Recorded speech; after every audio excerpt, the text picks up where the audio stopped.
The Pulse School on RealAgriculture.com is brought to you by Saskatchewan Pulse Growers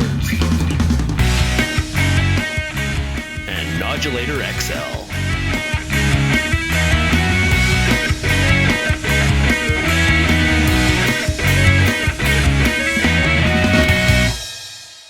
We're talking early season weed control in pulses and peas and lentils with Allison Friesen of BASF. And Allie, this year we've had dryness in much of the west, and it's complicated things when it comes to staging of weed control herbicide application in pulses.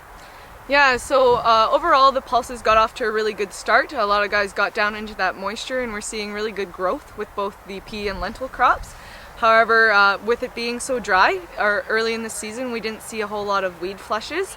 So herbicide timing, a lot of guys delayed until they saw those weeds coming up and started to push staging a little bit. So it was really important for some of the crops to make sure you're getting in that right staging time. If you did do a heat application prior to seeding, some guys saw some really nice control with that. But actual in-crop rotations, specifically with something like lentils, you do have a bit more time from the 1 to 9 true leaf stage. Our new product, Odyssey Ultra, gives you both the broadleaf and grassy control for this timing, so you have a bit more longer window to get that control. But when we look at field peas, it is a shorter window of 3 to 6 nodes, and we didn't see a lot of pressure during that time. So applications for Viper ADV were hard to get in at the right timing with just the conditions and the weed pressure.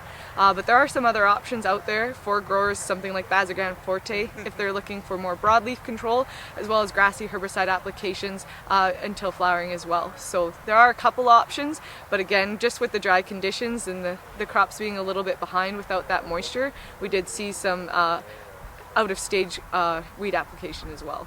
Okay. And I guess it's quite variable depending on how much moisture people have had when the weeds have come along.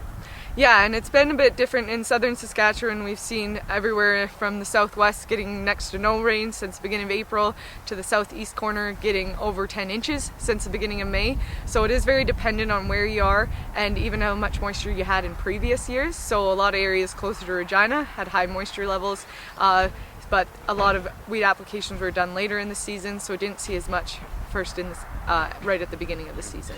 What are the risks of applying it outside of that window? So when you do have a crop go outside of the staging window, there are certain risks associated just with how the plant takes up that chemical. So when something's out of stage, usually they're starting to move into reproductive stages, and they won't be able to metabolize those chemicals that they're usually tolerant to as well. So in field peas, stuff like yellow flash is very common when you spray out of stage. This can have results on your yields, so something to be aware of when assessing whether you need to do significant weed management or if you want to risk injury on your crop. With lentils, broadleaves are always a concern. If you're out of stage for those, it's a lot harder to control them in lentil because there is no other options. Grassy weeds have a fair window with other opportunities, but for something like Odyssey Ultra, after that 9-node stage, you again put that crop at risk of yellow flash and just increased crop injury that you would see if you were in that 1 to 9 true leaf staging. All right.